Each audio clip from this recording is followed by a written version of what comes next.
nesta noite, ele está no capítulo 5, na Bíblia, né? No Evangelho segundo o Espiritismo, e na Bíblia, né? No Evangelho de Mateus. Quando Jesus vai ao monte, né? Fazer o famoso Sermão do Monte, né? Onde Jesus deixou um código de conduta para nós. Né? Então, no capítulo 5 do Evangelho segundo o Espiritismo, nós vamos encontrar um trecho, né, do sermão, onde Jesus fala, né, das bem-aventuranças, e especificamente desta, onde ele diz: bem-aventurados os aflitos, bem-aventurados os que choram, porque serão consolados.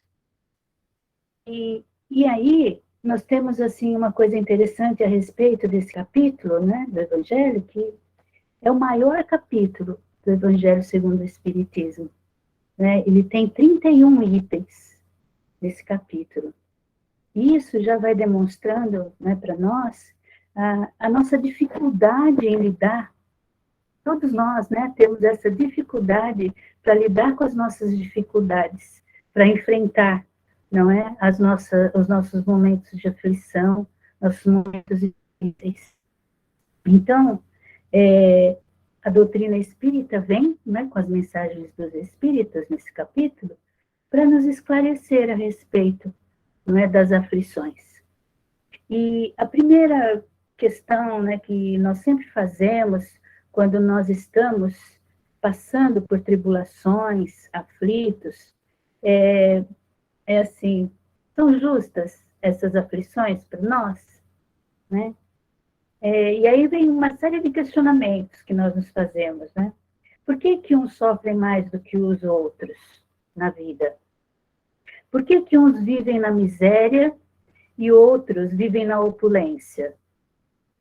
Por que uns esbanjam enquanto que outros não têm nem o que comer? Por que tanta desigualdade no mundo? Por que tem aqueles que nada conseguem na vida e outros parece que uma estrela que brilha na vida deles, onde tudo dá certo? Por que os homens bons e virtuosos sofrem? Sofrem, às vezes, grandes tragédias, grandes doenças, né? E ao lado convivem com outros que são maus aos nossos olhos e que prosperam na vida, se dão bem. Pessoas boas enfrentam graves doenças, né, sem recursos para os seus tratamentos. Nós estamos vendo isso muito, né, hoje em dia, mais ainda. Enquanto outros, maus, contratam serviços, têm condições de pagar planos de saúde, não é? Hospitais, tem tudo aí à mão deles. Onde que está a justiça disso, né? Então, quando nós entramos nesse tipo de questionamento, nós acabamos duvidando da justiça, né? Não compreendemos o porquê de tantas aflições, de tantas desigualdades, né? E quando acontece conosco, quando nós ficamos envolvidos nas nossas aflições, aí nós também questionamos: por que isso está acontecendo comigo? Eu acho que eu não mereço esses sofrimentos. O que eu fiz para merecer esse tipo de coisa? Né? Em algum momento da nossa vida a gente se vê diante desses questionamentos, né? E mesmo assim, se a gente não tiver um conhecimento e não tiver uma visão de vida depois da morte, esses questionamentos se tornam maiores ainda, porque a gente não vê justiça, né? Então, é necessário que a gente tenha uma visão de futuro, porque essa felicidade que Jesus fala, essa bem-aventurança para os aflitos, ele não está se referindo a esta vida de agora. Ele se refere a um futuro feliz, porque Jesus veio nos falar muito da vida espiritual, da nossa vida como espíritos imortais. E o que acontece?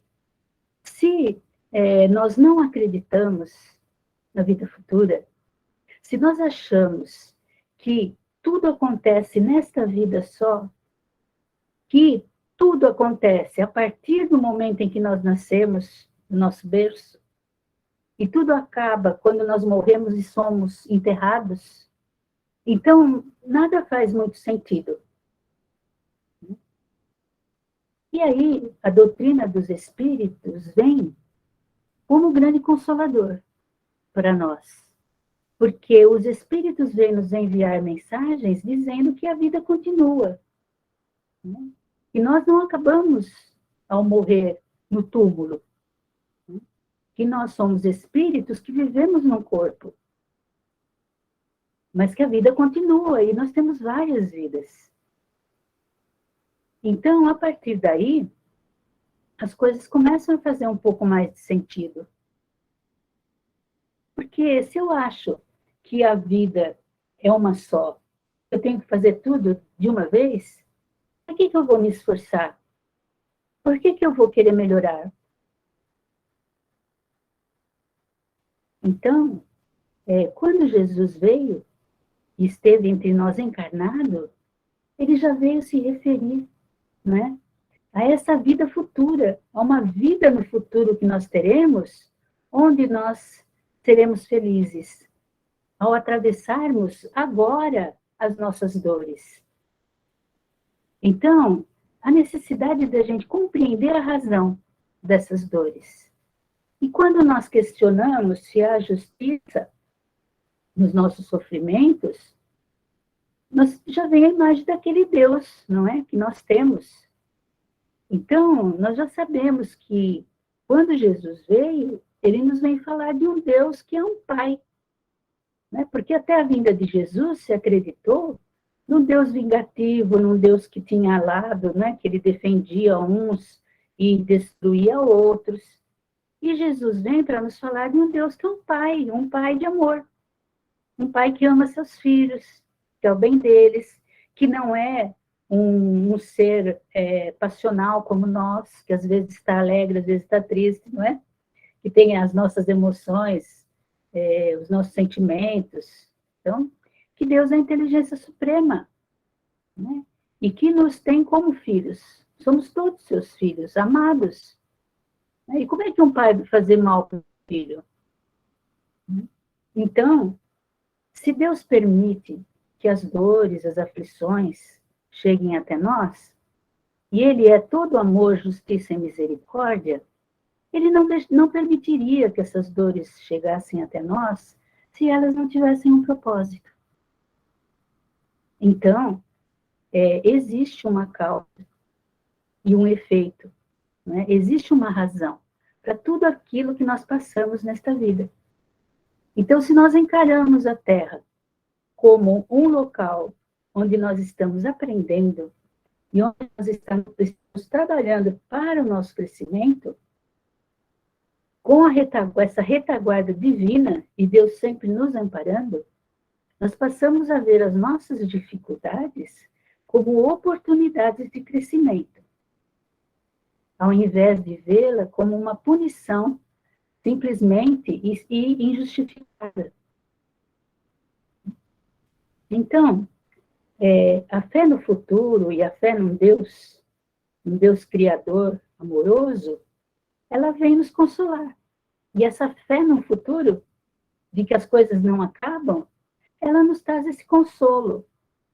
Então, Jesus não nos disse que nós não teríamos dores, que nós não teríamos sofrimentos nesta vida e nas outras. Neste planeta, que é um planeta de provas e expiações. Mas ele disse que nós seríamos consolados. Né? Então, bem-aventurados os que choram, os que sofrem, porque serão consolados. E essa percepção de uma vida futura, né, nos traz essa esperança e esse consolo. E, ao mesmo tempo, nos tira o desespero nos nossos sofrimentos.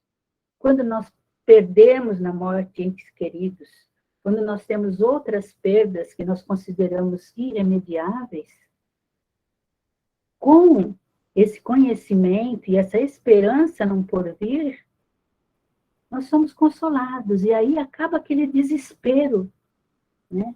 Que aquele que só acredita na vida, que tem uma visão materialista do mundo, das coisas e dos outros, tem.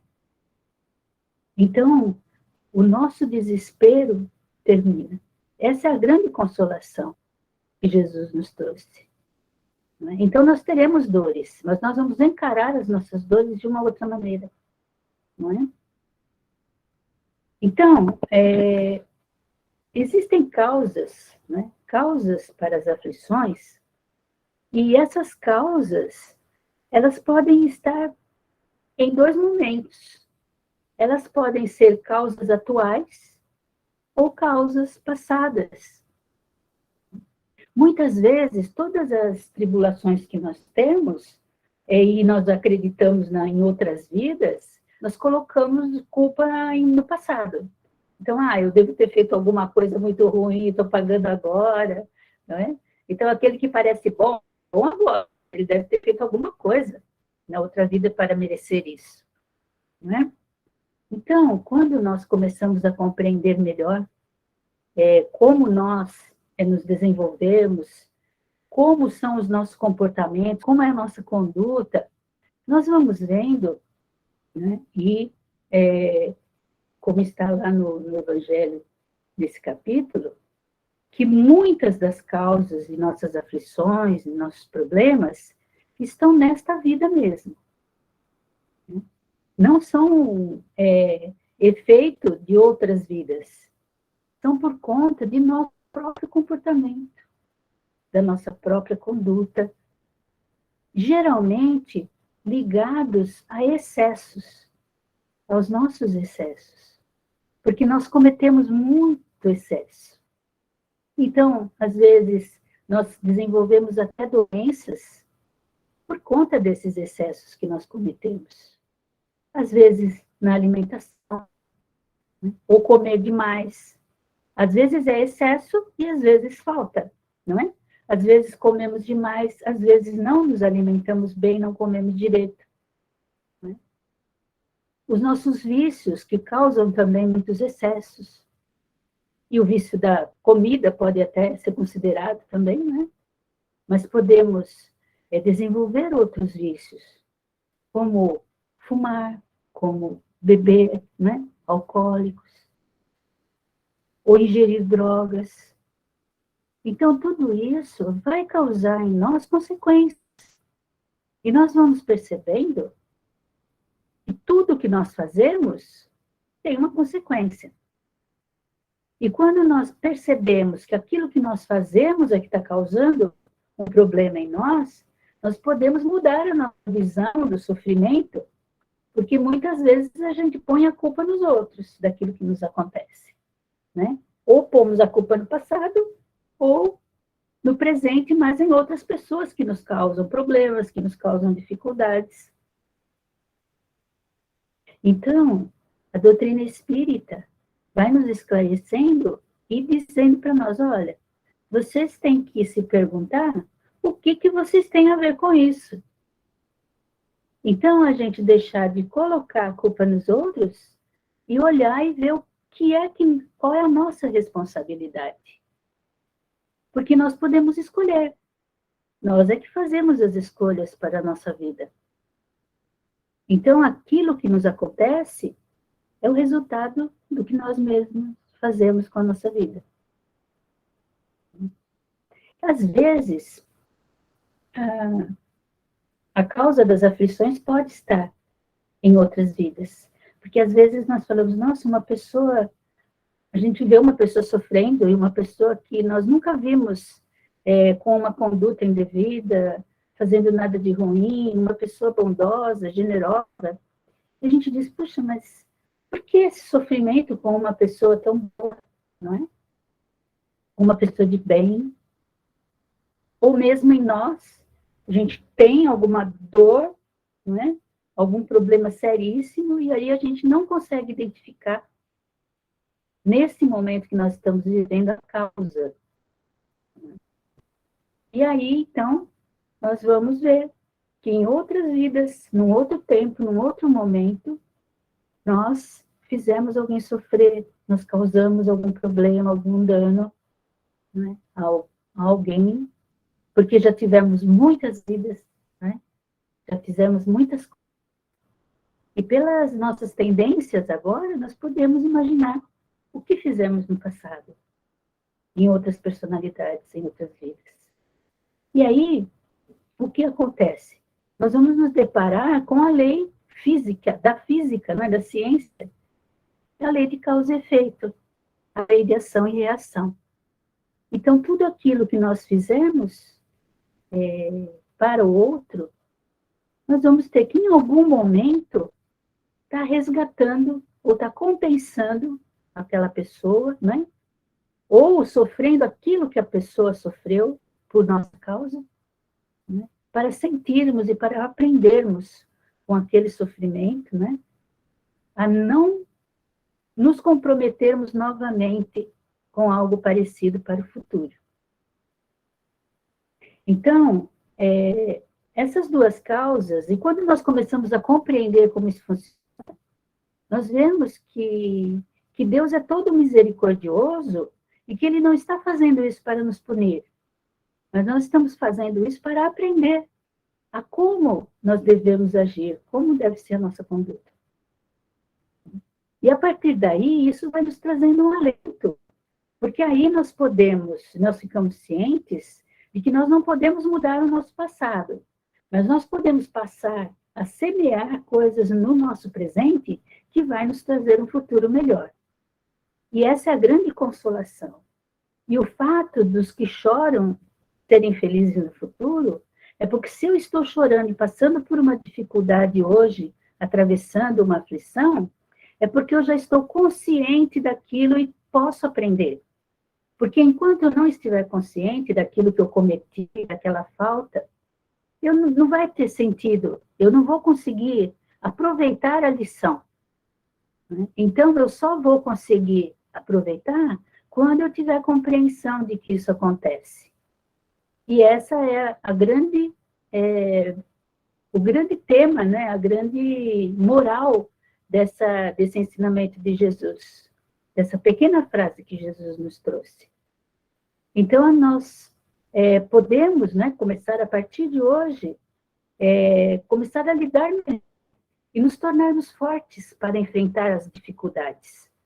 E nós nos tornamos fortes nas nossas tribulações com essa compreensão de uma mais ampliada de como é que é a nossa vida, que não somos apenas um corpo, né, que nós somos um espírito que estamos aqui neste corpo para crescer, para nos desenvolver, para nos aprimorar, né, e que todas as nossas experiências vêm para ajudar-nos nessa caminhada de progresso. Então, que todos nós possamos, né, aproveitar essas lições de Jesus e caminharmos nesse sentido do nosso crescimento e vermos a dor como nossa grande professora. Que assim seja. Agradeço muito a oportunidade